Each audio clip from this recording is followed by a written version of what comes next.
A paranoid poet falls for a butcher and fears she might be the serial killer from his favourite tabloid.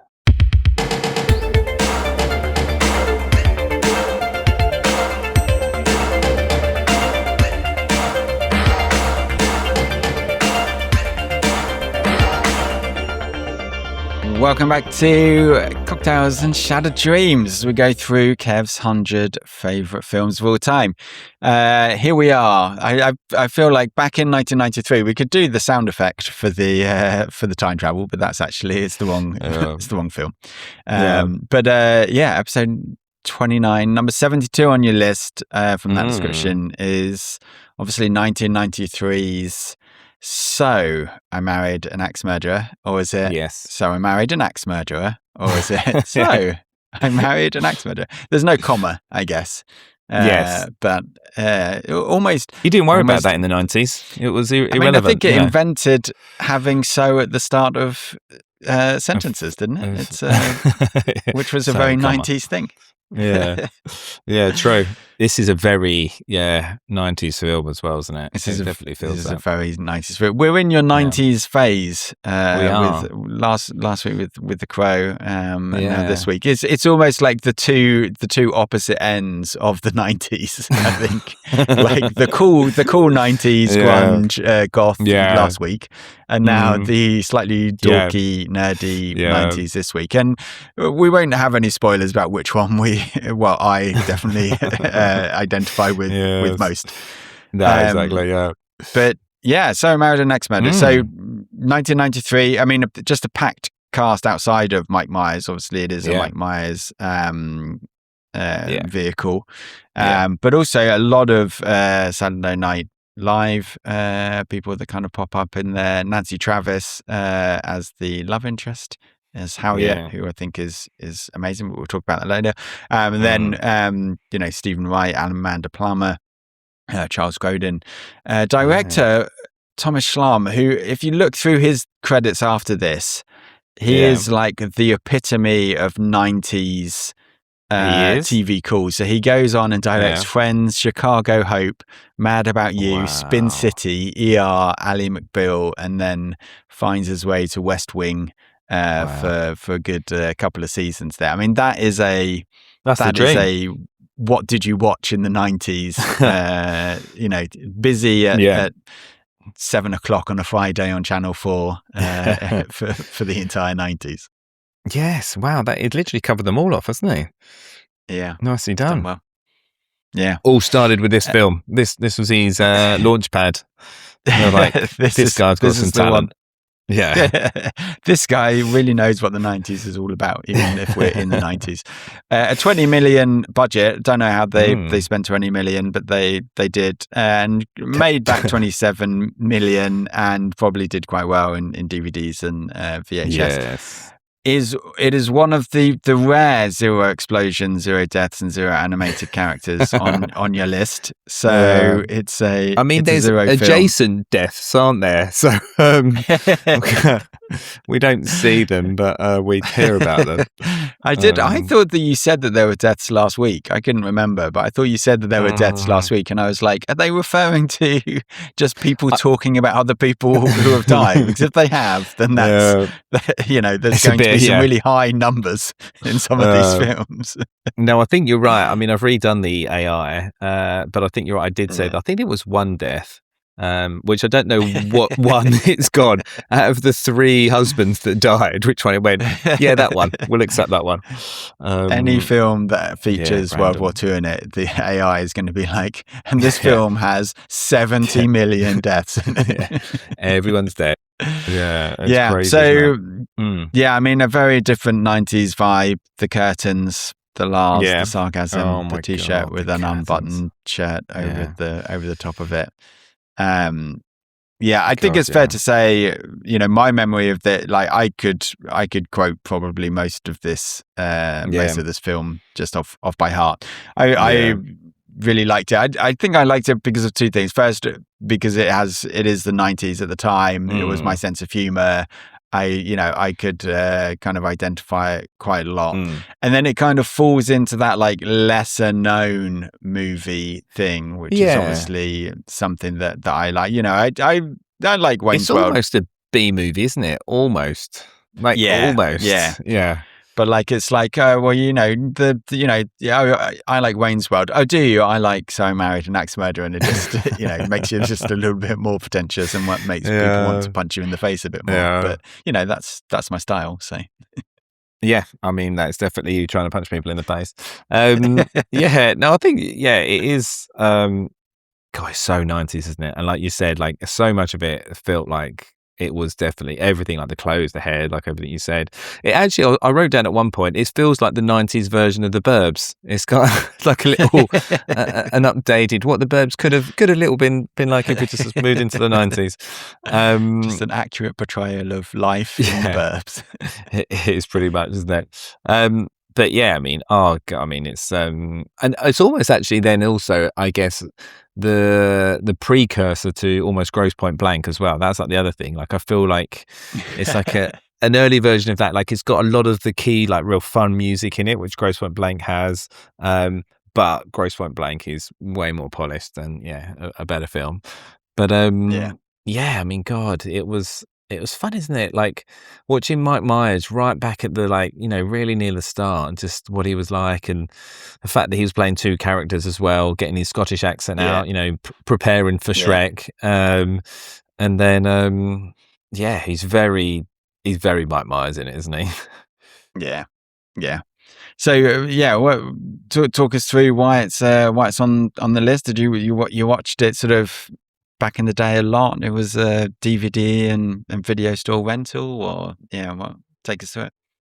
Yeah, I think I definitely watched it a lot when it was out. I think it was just it was quite different as well, wasn't it? It was quite a funny, quirky film. They had a lot more of those sort of comedy films in those days, rather than I don't necessarily have as many of these type of films now. Maybe there's a reason for that, but it's just funny, right? It's just so silly. It's like it's almost like they set up the scene so early in the film, and yet then it's just loads of stuff happens in between, and you're just like, are we going back to the story? But I just remember I definitely had this on probably VHS, I think even, and I remember watching this a lot when I was younger. I think I watched it a few years ago, so I had watched it fairly recently, and still thought it was fun, and then now just watching it again, it was good. Yeah, nice. And obviously, kind of in the kind of seeing out the 70s in the order. So you'd watched it kind of recently, and then sort of thought, okay, that's good, but like not cracking the top 50 or anything. Yeah, exactly. It's like you, like you were saying, like it's one of those sort of fun movies. I remember watching it a lot, but it's not like groundbreaking, is it? It's not like you're thinking, well, this is one of the best movies I've ever seen, and I should constantly watch it. It's just, I mean, honestly, you think about it, it's a very, it's a precursor to, I guess, Austin Powers as well, right? Austin Powers is just a silly, fun movie. It's just silly, and people that like it, you just go, why do you like it? It's like, I don't know. It's just fun, right? And this was so different, like such a different type of movie thing as well. Like, and the fact that it's kind of it's got this sort of whodunit like element to it, but it's around a comedy film. So it just I thought it was just something so different at the time. And obviously, like Mike Myers coming onto the scene at that point, he was very different. And like you said, it's that whole almost Saturday Night Live as a film type piece, which was very different in those days. So I think it was just something just so off the wall. So, but wouldn't make it into my top 50. It's a shame. I think if you remade it, you could actually make it. Oh, I don't know. I mean, maybe it wouldn't be better, but I feel like you could make it better. Like you could sharpen it a bit more, but you couldn't do it in the 90s. You'd have to change, wouldn't you? Let's let's not get into what we're going to change too quickly. We're getting ahead of ourselves. Well, all right. Well, I think it's time then Should we get ready for some drinks? Yeah, we should bring some drinks. Drinks today, sponsored once again by Out. Memories from a great night out shouldn't be stuck on one person's phone or group chats where they go to die.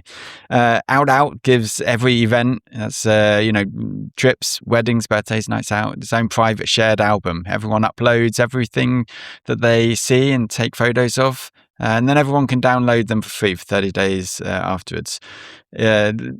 Just today, someone asked me.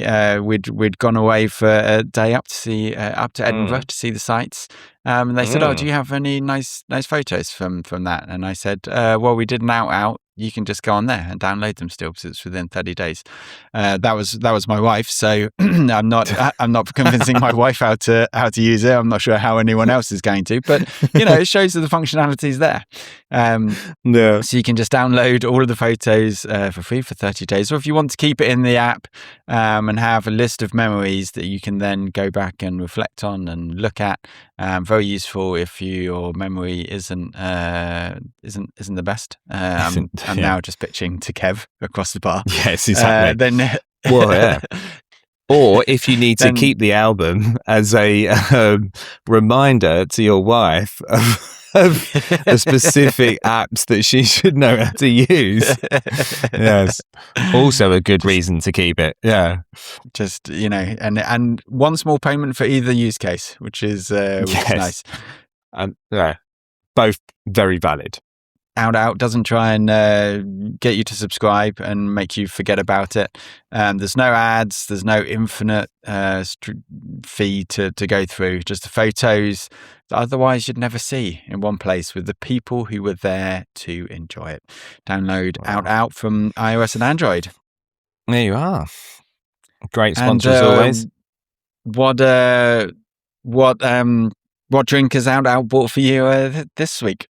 Well, I mean, there was only one choice, I think. The Rusty Now, a classic Scottish drink. Scotch whiskey with Drambuie served over ice. Oh. So sounds about as nice as a Rusty Now. So I could understand why it's called as such. Does the Drambuie get a bit chewy, does it? I don't know. I'm not sure. Yeah, if it's designed to try and make if it's like bad whiskey and it's trying to remove the taste of the whiskey. Either way, it doesn't sound nice. So and it's named accordingly as well. Rusty Now. Exactly. Yeah. How about you? I mean, I went for a few. I've got a few bottles of hooch coming my way. You got to go 90s Alco Pop, 90s, right? If you're doing it, you remember that when those came out? I just it feels like there was a time. All of a sudden, alcohol didn't have to taste nasty. That was Lord! It's bringing back terrible memories of Smirnoff Ice and WKD. Oh. I mean, those were later. Hooch was the start. Hooch was the OG. So, yeah, exactly. Oh, yeah. Wow. Who knew back in the day? Well, one word reaction then. I mean, I want to say hello, but obviously you can't say 90s. We've had that too many times now. So maybe you go with hello. Just be quaint. I mean, it's almost like the epitome of just nice 90s. Niceness. It's so middle of the road. There's no controversy in here whatsoever. It's just it is what it is. I think I still enjoyed watching it. It is just so 90s. It just feels so 90s. It does feel so 90s, doesn't it? Yeah. But it's just a bit ridiculous. So I think it's interesting that you just said about the sort of Saturday Night Live piece, and it feels way more like that, like almost the Will Ferrell comedies where there's like a setup and like the scenes are almost sort of written separately and then stitched together. And at the time, we hadn't seen that at all, really. I mean, this is after Wayne's World came out, but like Wayne's World was very much its own thing because this is sort of set in real life. And like he's playing a non-character, obviously, apart from when he plays the dad. I think it is, just sort of, it felt like, oh, I've seen this a lot now. And it almost was but this was the first one. At the time we just hadn't seen them. So like the bit with Stephen Wright as the airplane pilot, the stuff with Charles Grodin as the like in the car, the stuff with Alan Alda where with the police captain and stuff.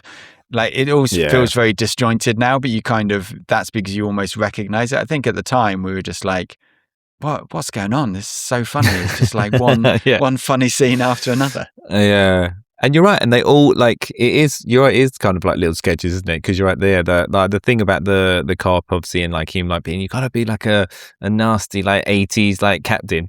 And you're right, it's funny, you just sort of watch it and there's no real need for any of that. It doesn't really add to the story at all. It's just a nice little extra side plot of just a little stupid fun scene.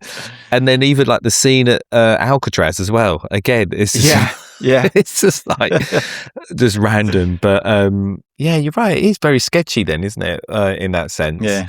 Like real sketches put together. Yeah, 93 minutes is almost like they had like 40 minutes and they're like, right, what are we going to do? What are we going to do? We need an extra, we need to pad out an extra 50 minutes. Well, we could go to Alcatraz and have someone be like... We'll get the epitome of 90s. We'll get Phil Hartman in and he'll do one scene. But still just so funny. Like I did laugh at that because it is just, everyone funny. Calls me Vicky. It's just, and it's such a gruesome story. And you're just like, what? And then and I was going to say, like, none of it, like, none of it's linked again at any point. Like, you feel like they're going to talk to him later or something. That's why they're there. But there's just no reason for them to be there. They just happen to be on Alcatraz and they're talking. They live in San Francisco and have gone to Alcatraz for the day somehow. Have they never been there? I mean, they like grew up there, or at least Charlie did because his parents are there. So you're just like, no, this is not going to happen. Oh, look, we're going to the London Eye. Why? You live in London. You don't need to go to the London Eye. Yeah, it's bizarre, isn't it? Yeah, you're right. It's funny, isn't it? Now that you think of it like that way, it is very sketchy. But then it's still, and I guess maybe that's very much his 90s TV as well then in that sense, isn't it? Like you're saying, the director probably, works out well when he moved to those other 90s shows. But it still sort of works, right? I didn't feel like it just feels like a funny scene to the next funny scene, and then it either marginally joins it or it just sort of cuts and then moves on, and so it didn't feel like awkward. It just felt like, oh, that was a funny scene, and now we're on to the next funny scene. So I really felt watching this time. I really felt that Nancy Travis does the hard work. Like if she has that she sort of she's attractive in like the way that she like acts, so you can understand why he would have fallen for her.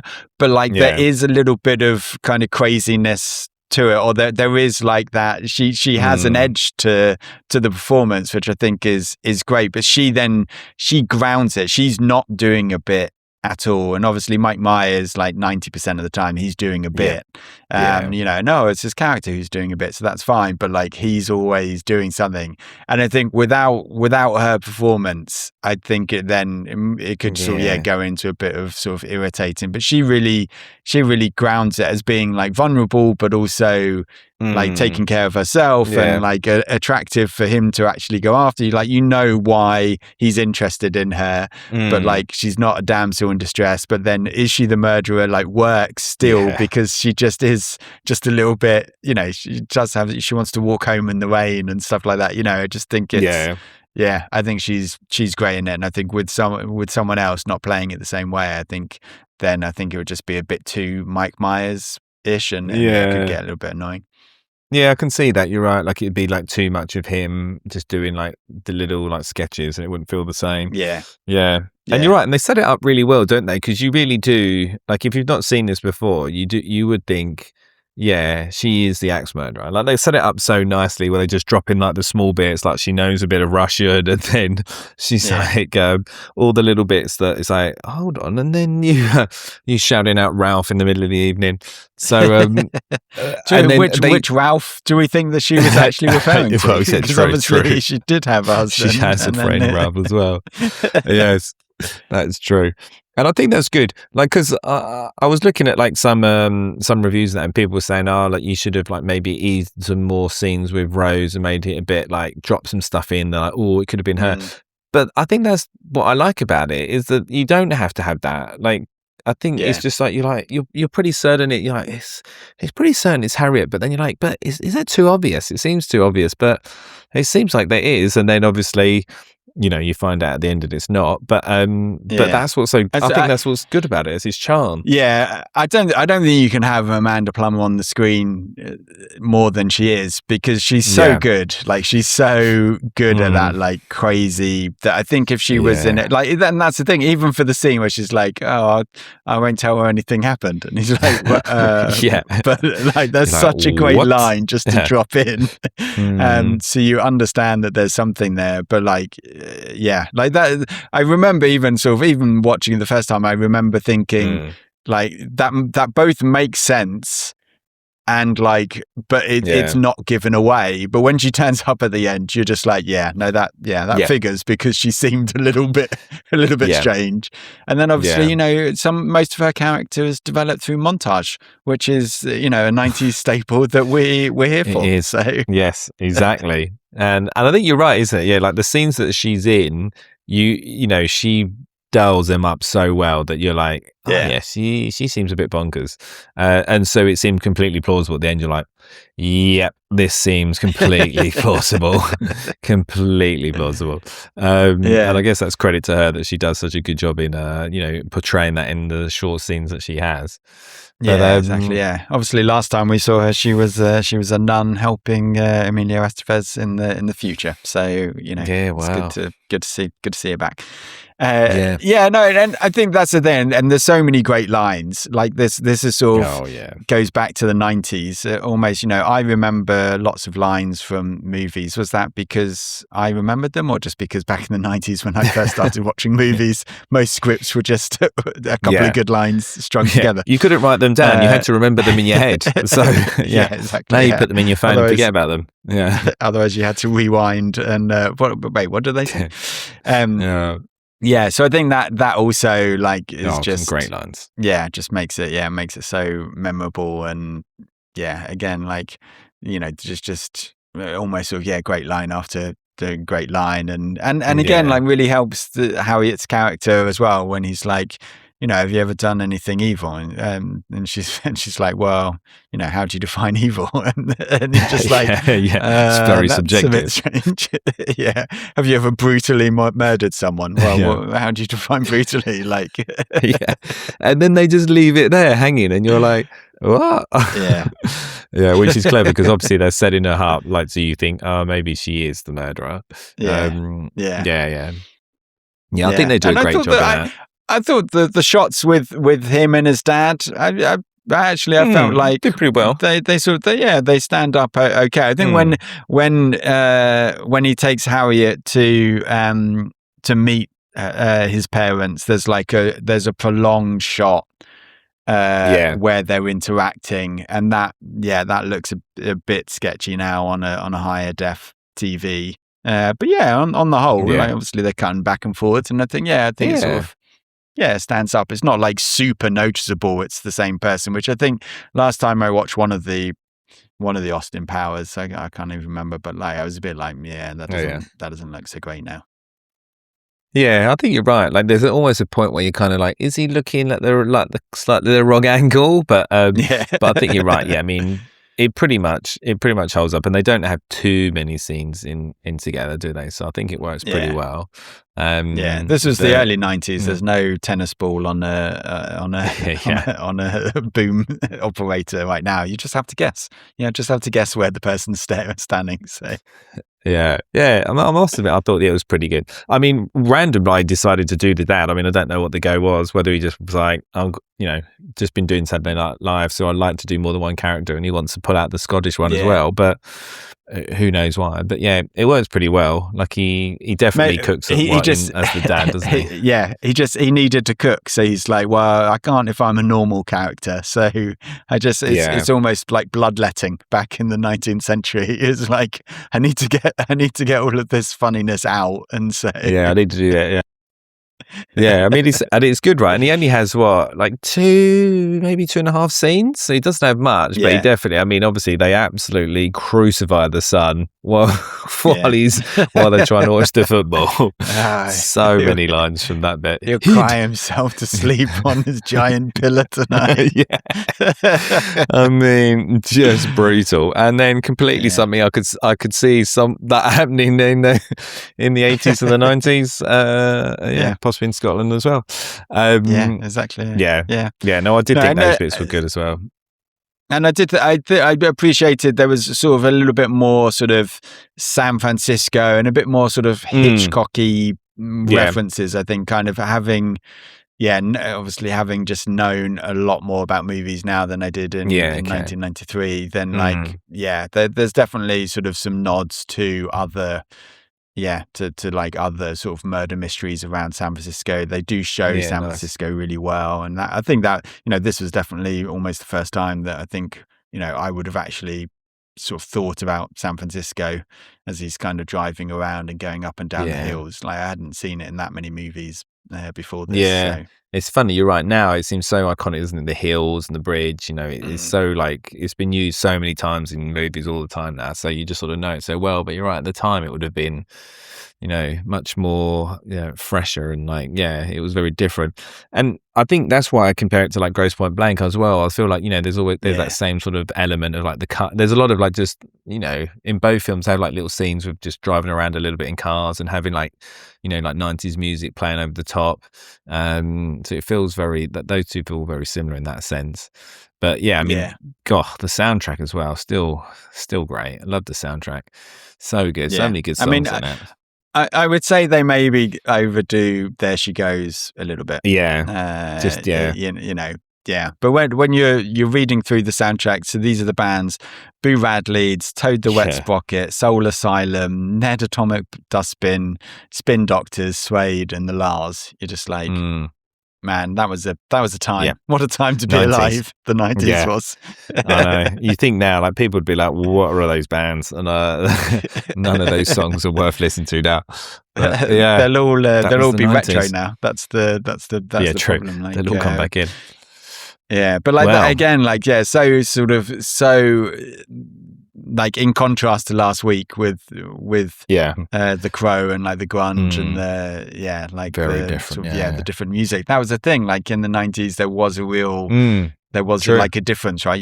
They talk about the mods and the rockers from the 60s, but in the 90s it was like, were you an indie kid or were you like grunge and Nirvana and Pearl Jam and stuff? And I think that's it's fun, isn't it? Yeah, you're right. You would have definitely lots of different genres. I don't know if I don't know, maybe I don't really know modern music, but I just don't feel like they have genres now. Like it's kind of just pop or not.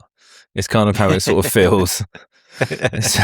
You're either Taylor Swift or you're not. American pop. I think they still have genres. I think that might be just you dating yourself. Yeah, maybe. Bit, but we don't play any music in the bar that's not from the 90s. To say exactly from the 90s and 80s.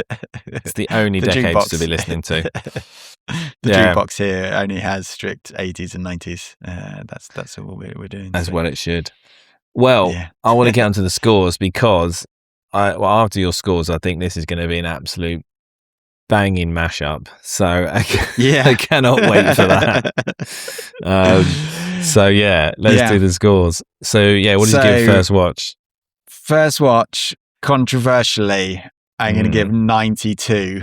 Jeez Louise, wow. Because I remember watching this for the first time and I absolutely loved it. I think it was like, I think it was my favorite movie. When I first watched it, it absolutely was the best movie I'd ever seen, and it just spoke to me on every level.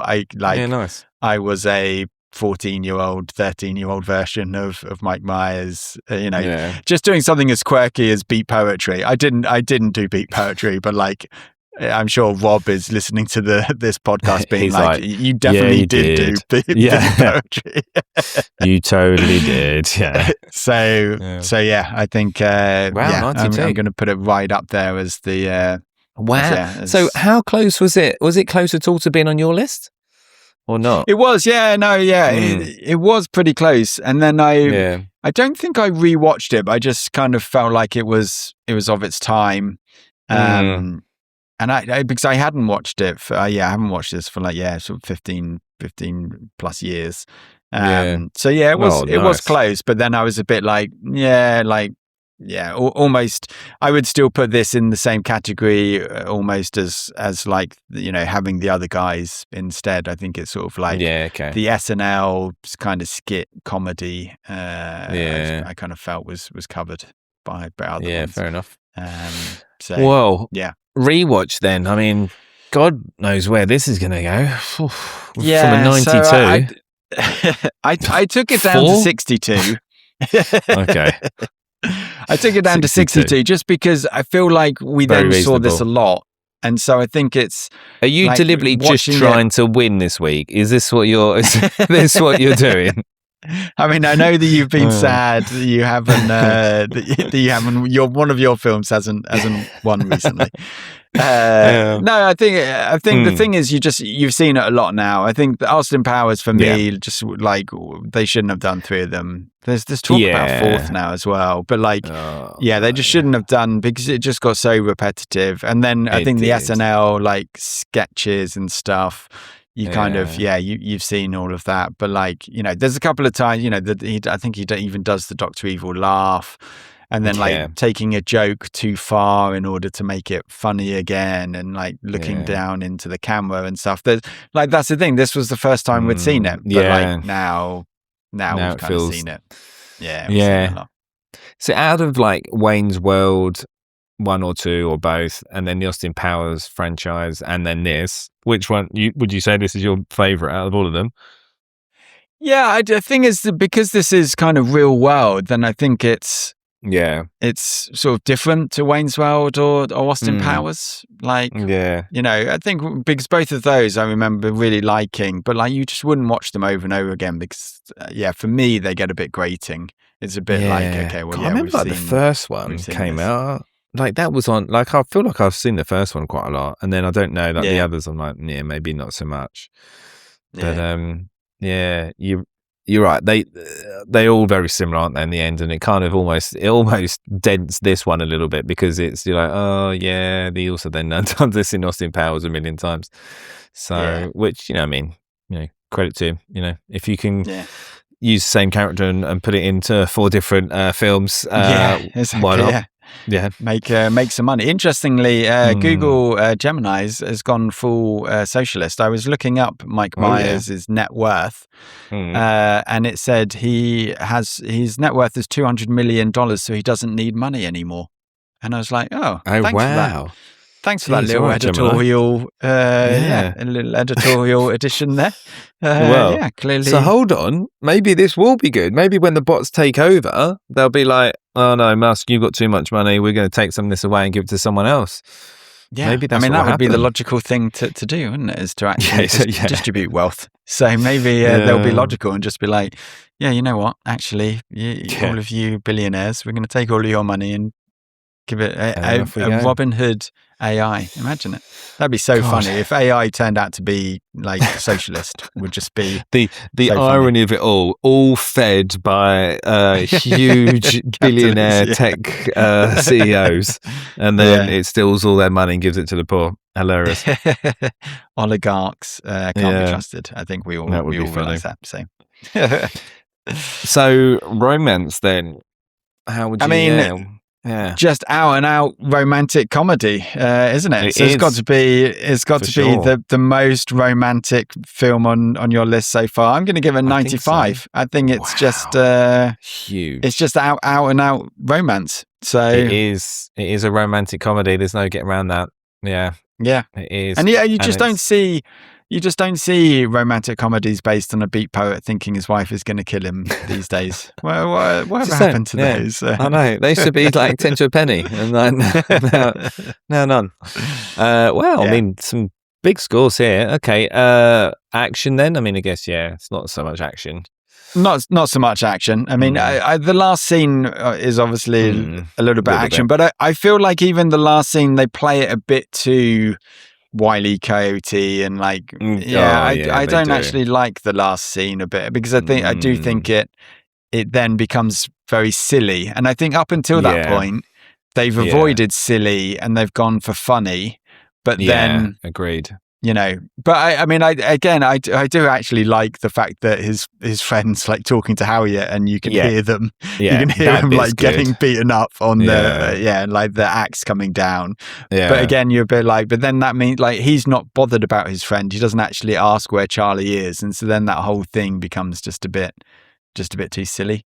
I think you're right. When she's just continually chopping at the roof, and he's that bit is just a bit too far. But luckily they don't keep it going for too long. But it is a bit too exactly. Yeah, they do move on. But like again, like the whole chase on the roof, you're a bit like if you just make this a little bit like more almost like perilous than actually like that would be more in fitting with the film. Exactly. Yeah, and when she throws the axe and it sort of follows him, and he's that doesn't work. And then obviously when they do the gag of when him falling down and he hits the chimney between his legs, and you're just like, those bits would be like, just didn't need them. She kicks him, and then he kicks her, and you just he looks at the camera. You're a bit like, come on. So I think that's because they did reshoot the ending, because I think the original ending was Harriet was the axe murderer.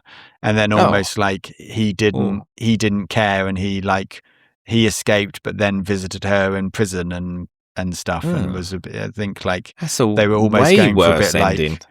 Like So I think they were sort of going for a bit like the Marilyn Monroe film, Some Like It Hot. So I think they were going for a bit like, no one's perfect, but like they stayed married and stuff. But so I mean that they avoided that ending, but then they replaced it with an ending that wasn't particularly thought. It was a bit too slapstick. Yeah. Well, action. So all of that said, 18 for action. Yeah. Mainly for the butcher shop. To be honest with you, that was just there's lots of when he puts the shreds under in his hand, and he's like, "Mom, there's been an accident in shop," and then he like touches it, and he's like, like that is actually really well acted. I do really appreciate that. Yeah, that scene is good, and like you know when you're talking about the real life piece, that's what's so fun. Like that scene is like a real life.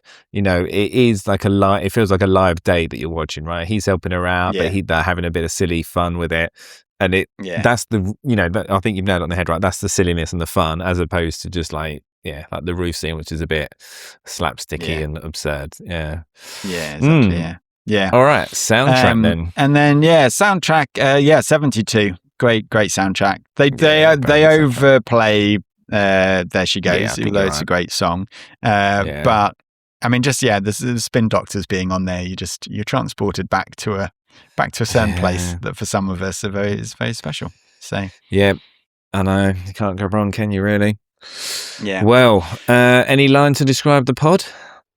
Yeah, so I mean, I do want the honourable mention to he'll be crying himself to sleep tonight on his giant pillow. People have said to me that I have a large head, so sometimes after the pod when we haven't agreed, then I do. Then I think that's true. To sleep. But in the his dad says in the anniversary toast, we both said I do, and then we haven't agreed on a thing since. And I feel like that's me and you agreeing to do the podcast, and then we haven't agreed on anything since. So. Yeah, nice. Yeah, that's probably fair. Mostly on the fact that I don't know 100 favourite films, but that'll be the main problem. But yes, well, I'm excited about this mashup.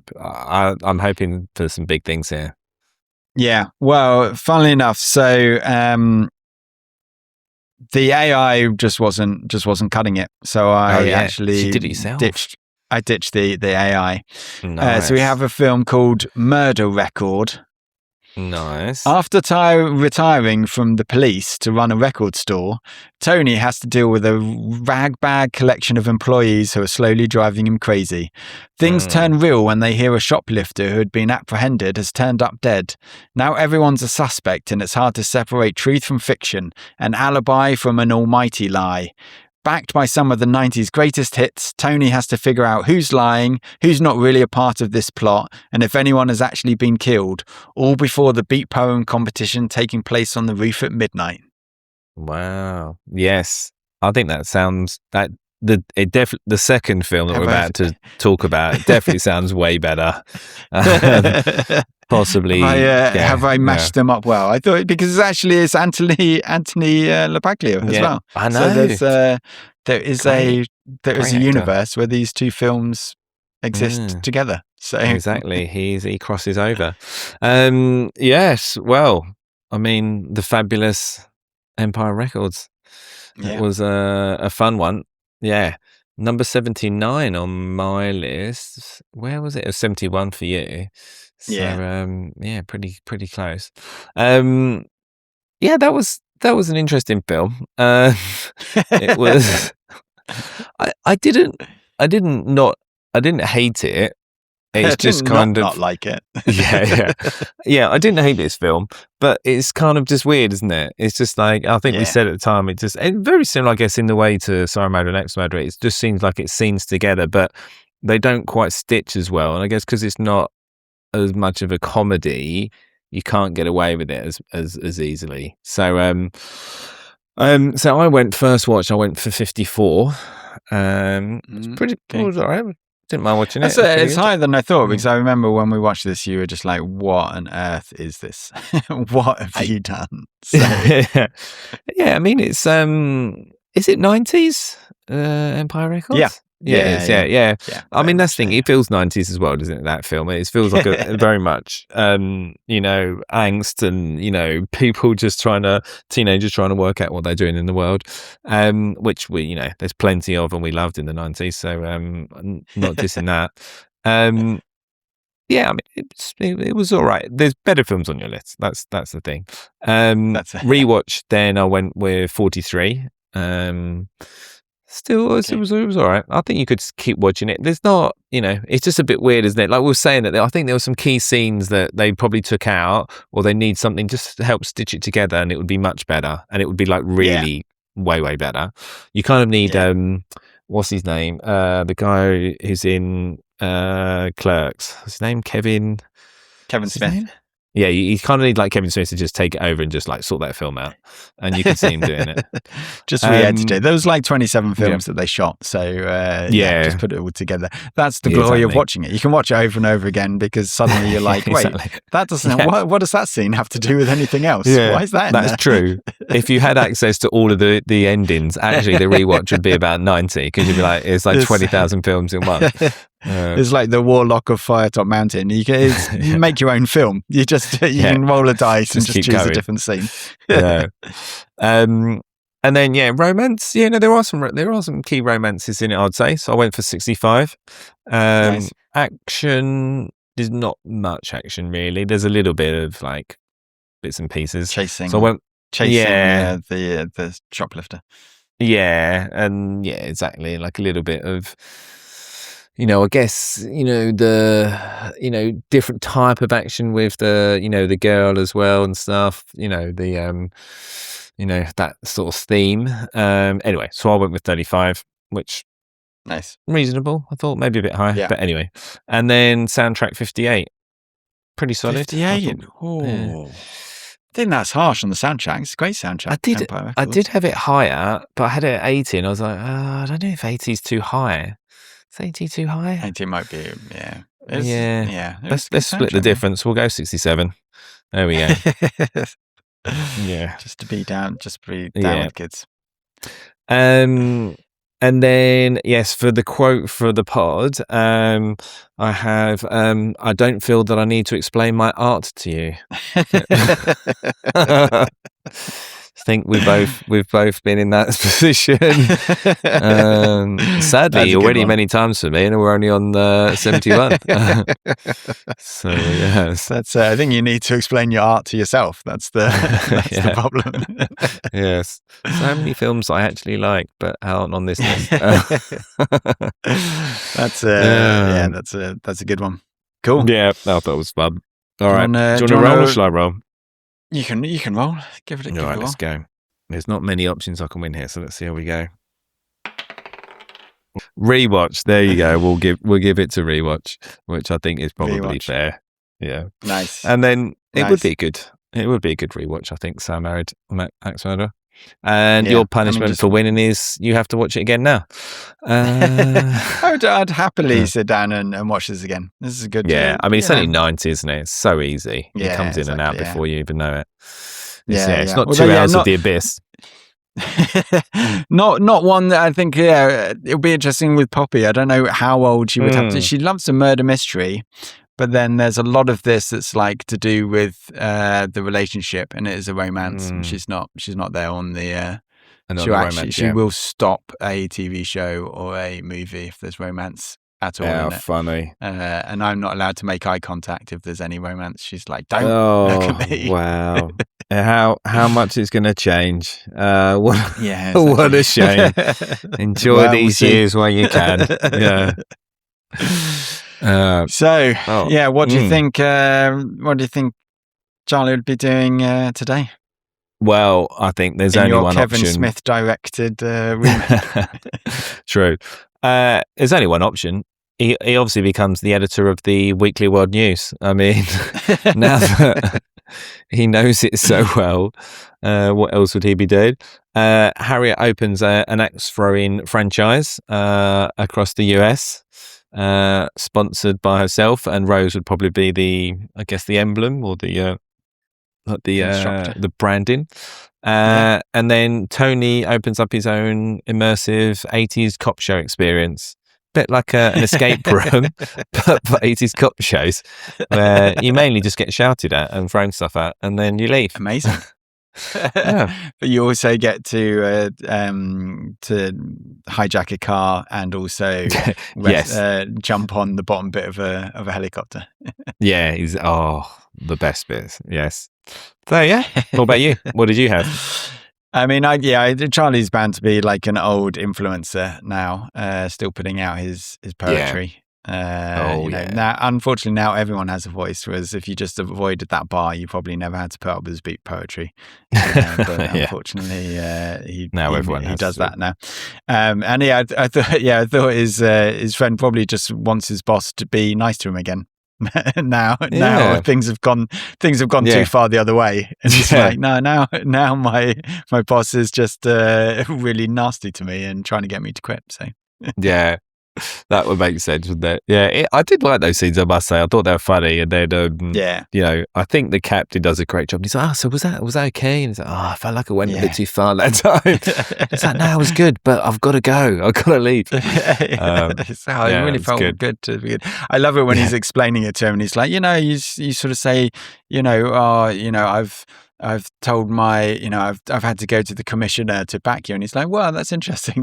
We don't actually report into a commissioner. It's there's a 3-person panel, and we have committee, to. And he's like, no, that was really that's quite funny. Yeah. So one thing that you would change? I mean, originally I put that they maybe need to not play the shit out of There She Goes, but I do think the ending. They could just sort of sort out the ending a little bit more, I think. Not have it go full silly. But just kind of keep it a bit more on the peril. Yeah, I had the same. I was like, the ending just needs to be a little bit, just changed a little bit. Like it's a shame because they set it up, and then you're like, oh my god, it's Rose, and then like she chops like the telephone and stuff, and it's like you said, it's like proper fear, and then it becomes just a bit silly, and you're like, we know that she's not going to kill you and that already, so it's fine, but you don't need to also do so I think I was the same as you, just change that final scene a bit, and then it would be good. Maybe So it was just padding. It was like, again, you think? got, with all of the scenes, they'd got to like Yeah. 80 minutes, and they're like, come on, we probably need to go over the 90, don't we? Yeah. Like, we need to The sacred get 90 to in an the hour and a 90s. half. So Yeah, that's true. Yeah. Just a couple of 3-star reviews. One that 2 people found useful. My own fault. Great. Didn't see that the disc was coded for region 2, and I don't live outside of the US, so it didn't work for me. Awkward.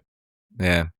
Two people obviously also didn't know about regions on DVDs. So found God, you remember that in those days? And then you tried to try and find a DVD player that was region free. All that ridiculousness that people just don't understand now. Like, what do you mean you couldn't watch something? You get a VPN and it's fine. Or dodgy Fire Stick. Watch anything you want.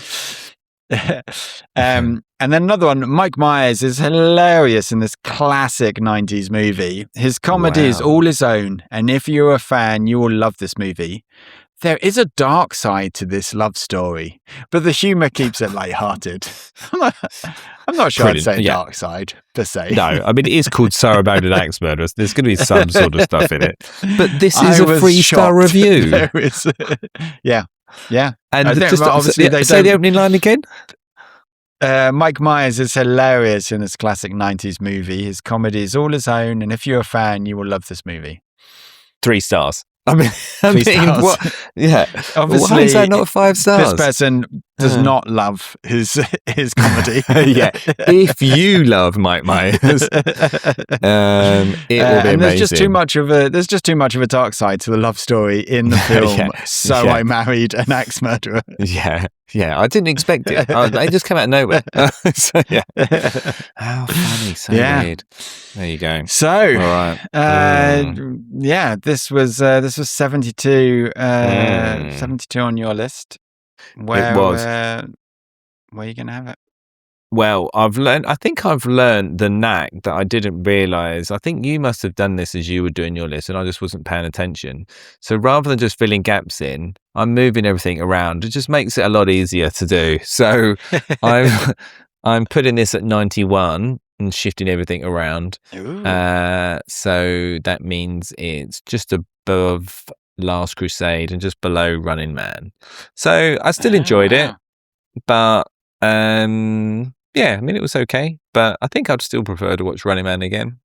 It's a close one. Okay. But so 91. It's a bit of a drop. Yeah, a bit of a drop. I mean, it's still in the top 100. Many great movies that I know and still love haven't made it into this list, so it's still good. What about you then? Did it make it into the good section? So I thought that I needed to do a rejig. I think this is like a good bad movie because I don't think it is a very good movie. So. But I would also put it as 72 as my second favorite film on your list. So wow, how is this 72 on your list? But I have The Insider at 71, and I have them all in order. Don't know. How is that possible? You come on, you do the maths. Well, I mean, my first immediate thought is user error. 100%. That's the very first thing that comes to my mind. After that, I'd have to look at the numbers. But yes, first thought, you've done it wrong somewhere. I can't have a 71, can I? I guess. Well, this would have to be 71. Yeah. So no, this is 72 on yours. No, this is 71, right? This is it? Is it 71? The Crow is 72. Yeah. Okay. That'll explain it. So just ignore that bit at the beginning when I say it's number 72. Obviously, I was lying. Okay, that makes sense. Yeah, so it's 72 on my list. Just below The Insider, but it is a good bad. It isn't very. It is a good bad, but I like, as I say, I just still feel seen. To be honest with you, even now, like the fact that Howie, it's so clearly out of his league, and he's like trying to be funny and cute. Reminds me a lot about how I met my wife, and she's clearly outside of my league, and I would just like manage to wear a t-shirt under a shirt, made myself funny and a bit silly, and then that was that. So, and the rest is history. There you are. Well, I think it's funny when they get together and he's like, I don't want to, not that I know of yet. When he's like, I know I don't want to spend the night, because that's the bit I always rush into. And she's like, I want to spend the night together. I have absolutely no problem with that. That is classic, isn't it? It's a good one. Nice. Wow. Yes. There we go then. On to next week. So, number 70. Or is it 71? Who knows? But no, it is number 70. It is number 70. Well, we stay in the 90s, which is great news for everyone. 1995. But I would say this really is your 90s. It is the 90s patch. Phase. Yes. But we've gone from, I guess, The Crow sort of 90s grunge sort of, I don't know what you would call that, like dark gothic, to like as light as it can get in this with just pure romance comedy. It's about to get dark, so we're gonna go to the other end of the earth. This is like the opposite genre of where we've just been in the 90s. So 127 minutes, so a nice, reasonable, good length. It's a crime drama thriller, but I don't know if that's a fair description of the film, actually. Audience Rotten Tomatoes 95, critics 83, so pretty solid on both. 8.6 on IMDb. Very very unheard of, as we know. It's generally always 7. Must be a top 50 film on IMDb then. Yeah, it might be big. No explosions, although is there one? Might be one. No 6 deaths. Not sure that's right either. I think there might be more than 6. I've just reworked these as well. Like AI, we know what it's up to. And everyone says AI knows everything. I mean, does it? It can't even get basics like this, right? I mean, come on. I mean, if this is the film I think it is, that might be a glaring miss. I know. I was like, I'm pretty sure it's definitely more than 6. And 0 animated characters. So that's a little clue for everyone anyway, straight off the bat. But the description, here we go. So, we've braved the endless rain to see what happens when an explosive serial killer uses the world's oldest list of bad habits to create his gruesome masterpiece. So there we go. Wow, you've really gone deep on that. I think that speaks of AI as well. That sounds a bit AI-y. Well, everything sounds AI now. It's taken over the world. It's even taken our language now. We can't even sound normal. I don't think we ever sounded normal. Right. But wow. Great film. A seminal 90s film. I feel like it's going to be good. We need to bring in some youth, I think, to let us know what they think. So I think the youth would classify this as a horror, which is going to be the concern.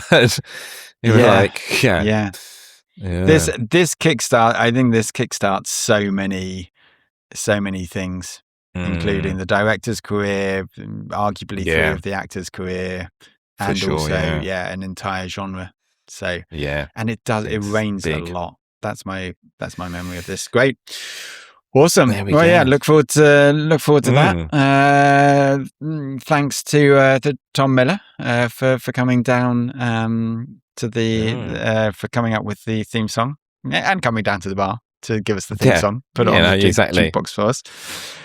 We've got through the entire episode without either of us doing a beat poem, which in all of the podcasts that I listen to about this is actually a record. So I think we should just leave quietly and have another drink before we get tempted to start clicking. Good idea.